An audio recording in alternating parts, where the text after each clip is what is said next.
कि बिहार में 7 फेज में चुनाव होने से चुनाव जो उम्मीदवार है चुनाव लड़ने वाले उन पर अधिक खर्च का बोझ पड़ता है, इसलिए कि लंबे समय तक उनको चुनाव प्रचार करना पड़ता है। दूसरा, उम्मीदवार और नेताओं को भी चुनाव के प्रचार में गर्मी के दिनों में काफी परेशानी का सामना करना पड़ता है, इसलिए अधिकतम 3 फेज में चुनाव कराया गया।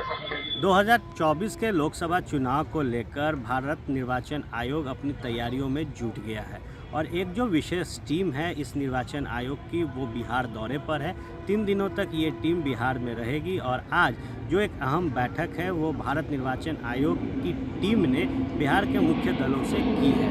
बता दें आपको कि राष्ट्रीय जनता दल, भारतीय जनता पार्टी, जनता दल यूनाइटेड समेत जितने भी राजनीतिक दल बिहार में हैं जो सियासी सक्रियता अपनी चुनाव में दिखाते हैं, उन्होंने आज जो मुलाकात की उसमें चुनाव आयोग को अपना सुझाव दिया। बहरहाल बिहार के मुख्य दल में से एक जनता दल यूनाइटेड के नेता और पार्टी के पूर्व राष्ट्रीय अध्यक्ष ललन सिंह भी इस बैठक में शिरकत होने पहुंचे थे और उन्होंने निर्वाचन आयोग के टीम को कई महत्वपूर्ण जो सुझाव है वो दिए हैं। महत्वपूर्ण सुझाव के बीच ललन सिंह ने एक बात को स्पष्ट किया कि हमने जिन मुद्दों पर बात की उसमें सबसे प्रमुख मुद्दा था कि चुनाव के फेज को कम किया जाए। बता दें आपको कि 7 फेज में चुनाव होंगे, इसको लेकर चर्चा चल रही है और पिछले बार जब चुनाव हुए तो तकरीबन एक लंबा फेज चुनाव में देखा गया। इसको लेकर ललन सिंह ने कहा कि हमने आयोग के समक्ष अपनी बात को रखते हुए कहा कि चुनाव को लंबा न खींचा जाए और महज 3 फेज में ही जो लोकसभा के चुनाव हैं वो बिहार में संपन्न करा दिए जाए। पहले आप सुनिए कि ललन सिंह ने बैठक खत्म होने के बाद कहा क्या। मुख्य तौर पर हम लोगों ने 3 सुझाव दिए हैं चुनाव आयोग को।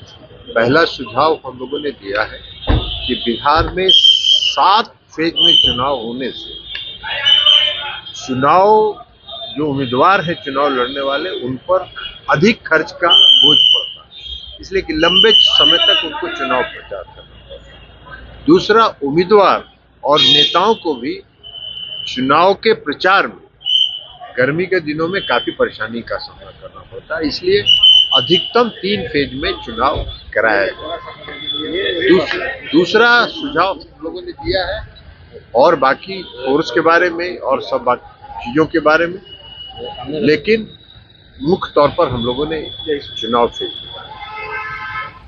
तो निश्चित तौर पर ललन सिंह ने कहा कि हमने कहा कि 3 चरणों में ही बिहार के अंदर लोकसभा के चुनाव खत्म कर दिए जाने चाहिए क्योंकि पार्टियों को बहुत ज़्यादा खर्च उठाना पड़ता है। इसके अतिरिक्त नेता भी थक जाते हैं और जितनी गर्मी चुनाव के दौरान रहेगी ऐसे में हर किसी को परेशानी झेलना होगा। बहरहाल अब जब तमाम राजनीतिक दलों के साथ भारत निर्वाचन आयोग की जो बैठक थी वो खत्म हो गई है तो क्या कुछ फलसफा और क्या जो डिसीजन है वो आयोग लेता है ये देखना भी दिलचस्प होगा। ग्रुप जो सोचता है वो करता है। ये लो मुंह मीठा करो, आज मैंने अपना जॉब छोड़ दिया, अब हम पूर्णिया वापस जाएंगे। जॉब छोड़ दिया है? मतलब ये घर कैसे चलेगा? हम करेंगे क्या और माँ बाबूजी क्या बोलेंगे? इसलिए मैं एक और मिठाई का डब्बा लाया। अपने बिजनेस के लिए लोन अप्रूव हो गया। अरे लोन अप्रूव हो गया वो तो ठीक है, लेकिन पूर्णिया में हम रहेंगे कहाँ? अपना घर भी तो नहीं है वहाँ। इसलिए तो एक और मिठाई का डब्बा अलग से लाया हूँ। हमने पूर्णिया में घर ले लिया है, पूर्णिया के ई होम्स पैनोरमा में। पूर्णिया में पैनोरमा ग्रुप लेकर आए हैं ई होम्स पैनोरमा। बड़ा घर, आलीशान जिंदगी और अत्याधुनिक सुविधाओं के संग। अरे अरे अब क्यों मुंह मीठा करवा रही हो? क्योंकि हम घर वापसी जो कर रहे हैं। घर वापसी की खुशी पूर्णिया में ई होम्स पैनोरमा के संग। E Homes Panorama, luxurious lifestyle redefined.